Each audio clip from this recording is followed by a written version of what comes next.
Oh, you're there already. Hi. Didn't know you were here. Nice to see you. And I want to talk to you about the new King's X album today. I want to tell you what I think about it.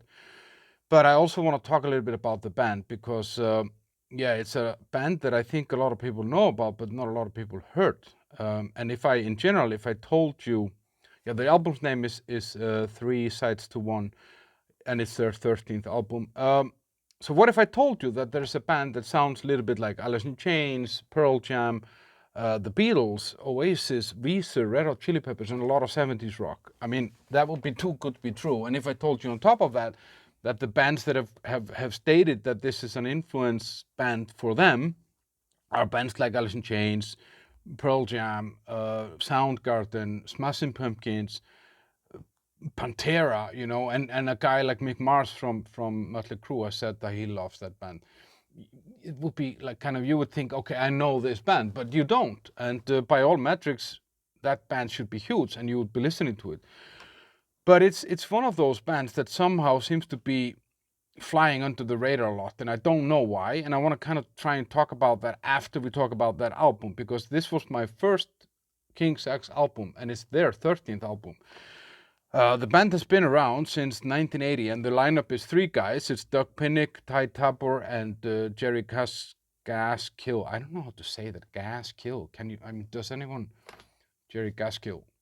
Probably like that. It's not like Jerry Gaskill. Anyway, so Jerry is a drummer, Ty is a guitarist, and Doug is the bassist and kind of lead vocalist. But they all sing, and as I said, it's the 13th album. It's the first one for quite a while. I think like almost more than 10 years or something. And the album starts off great with some really epic riffs. There's a song, the intro, or like the first song is called Let It Rain. And that's a really, really cool song with great riffs. The singing and the harmonies of the singing are really cool. And it's kind of dramatic. And I was like, wow, this is cool stuff, and I didn't feel like, these guys have been 40 years together. They probably turned 20, so they're 60 something. I was like, this doesn't sound like a 60 something band, Then it kicks off into another song called Flood Part 1. I don't know if there's a Part 2 of the Flood, but it's definitely not on this album. So I don't even know what happened with the Flood, but we kind of left hanging there. And song 3, Nothing But the Truth, that has like an epic guitar outro, like for 1.5 minutes. It's a 6-minute song, and I felt like, okay, it's over. And every time I listen to this album, I ran it through like, I don't know, 5-6 times now. I always think that this is a new song, but it's not. And that outro is super cool, and the guitar sound there is amazing. So these three first songs, I see the grunge part. And like before I kind of started reading more up on the band, I was like, yeah, I can see where, Mother Love Bone and all the old grunge kind of stuff, yeah, where it got inspired from or whatever. And if I wouldn't have known that this band is older than the grunge, then I would have thought that these guys were a grunge band, or they would have, like, I think, yeah, Jeff Ament from Pearl Jam even said that they invented grunge. So, yeah, as I said, great harmonies and vocals. And then they come with song number 4, it's called Give It Up, and that's kind of like, I was like, that's like Red Hot Chili Peppers, kind of like funky and more light popish, and then they go back to the grunge on a song called All God's Children, which has really cool lyrics, and you can kind of make them mean whatever you want for yourself. It's kind of like you blindly follow something regardless of the consequences, and I think we have a lot of that going on in the past few years. So I think, like whatever side you're on or wherever you want to place yourself, I think you can see something in that where you can relate to. And then there comes a song which is called Take the Time, and that felt like a misfit. It kind of felt like more like a Beatles, Paul McCartney song somehow, nicely, but considering the songs that were before, kind of grungy, funky, it didn't feel like it had a place there. And then they go back to the grunge with a song called Swipe Up. It has a super epic intro as well. And then to a song called Holiday, where I felt like I'm listening to Weezer here, like, which is not a bad band, but again, like, does it fit on this album? And the kind of the totality of that album. So the remaining 3 songs after this are good. The last one called Everywhere. It somehow reminded me of Extreme. That's Nuno Bettencourt's old band. Not a bad company to be in, but then again, you know, it's yeah, I don't know. It's weird. But I was thinking, okay, so I've listened to this album a few times. I went out running, listening to it, which is always good because then I'm more focused somehow onto the music. And I was thinking, okay, so if someone would have given me this album somewhere between kind of like 91 to 95, I would have listened to it a lot. You know, that's where I was getting into Nirvana, Pearl Jam. I was listening to Red Hot Chili Peppers a lot. Soundgarden, Smashing Pumpkins were coming up, and I think this kind of, if I would have gotten this album back then, this would have been on the playlist for sure. It sounds great. It's cool songwriting, I think, and lyrics mainly good. I mean, there is a song like what's it called? There's a song called Festival. I forgot to mention that actually. That's kind of, yeah, I don't know. The song is kind of good, but the lyrics are kind of like you wrote it from a WhatsApp chat. Listen, I have an idea. Let's have a festival. What's the worst that can happen? Someone could die. It's a, I don't know. It's strange. It's strange somehow. So that musically it's good, but music and lyrics together somehow gives me a weird vibe. So yeah, I think that the diversity of their voices is cool, and the harmonies that they do, and the rawness of the sound is great. The bass sound is cool. I think I read somewhere that some people were comparing Dog's bass sound with Lemmy Kilmister, which is not a bad company to be in. And so overall, I would give this album 7.5. It would be closer to 8 than 7. I don't know if that means anything, but and yeah, I ran it through 5 times, I think, and I like this album. I will listen to this more. You know, it will definitely be in my rotation somehow. So that made me wonder now, like, and that kind of comes to back to the question that I was asking in the beginning. Why haven't I heard this band? Why aren't they bigger? You know, like why? And there are, you know, a lot of reasons why you would ask that question. So other bands love them. Jeff Ament said that they invented grunge.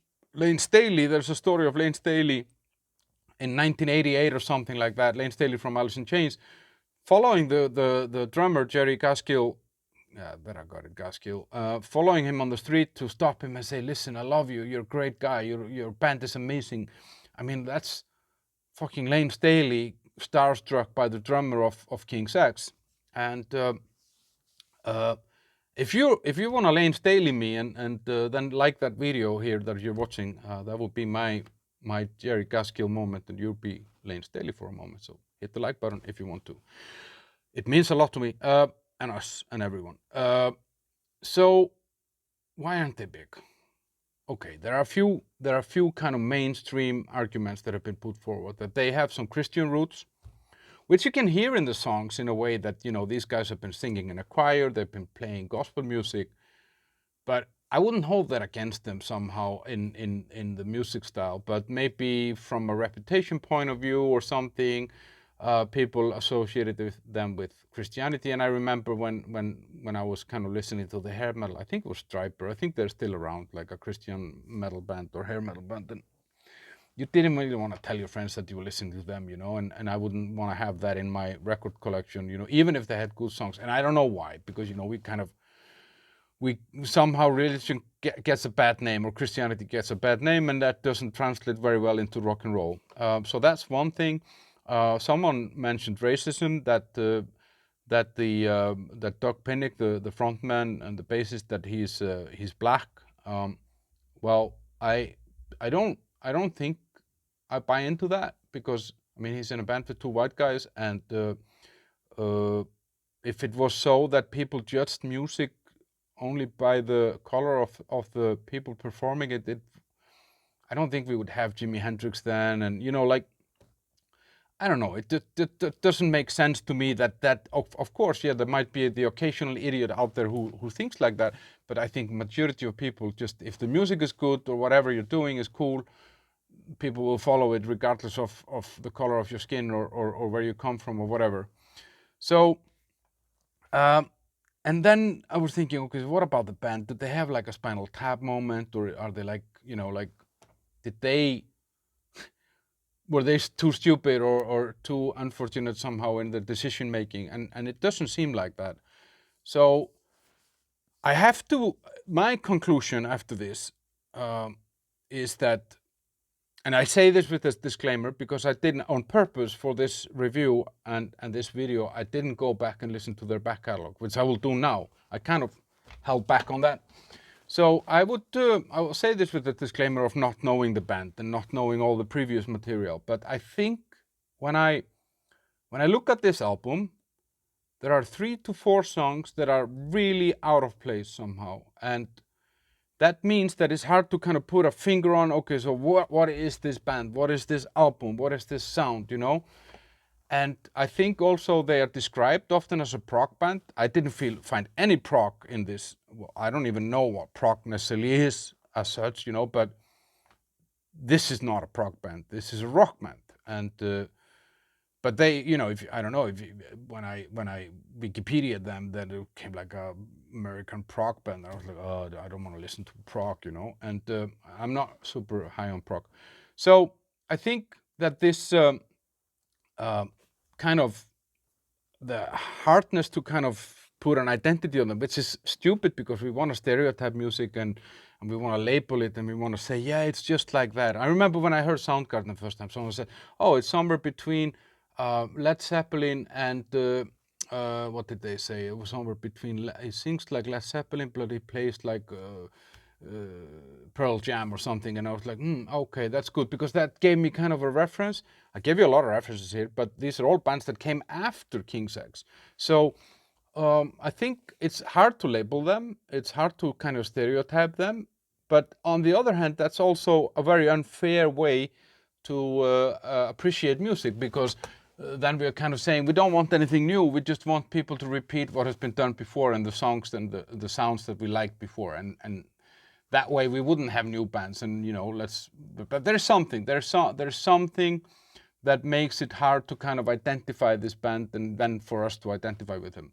What do you think? Why isn't King's X bigger than they are? I would be very curious to hear what you think about that. I'm gonna go and listen more. 7.5 for this album. I'm being told by the internet that there are better albums or great albums from the past from them, which I will go and check out now.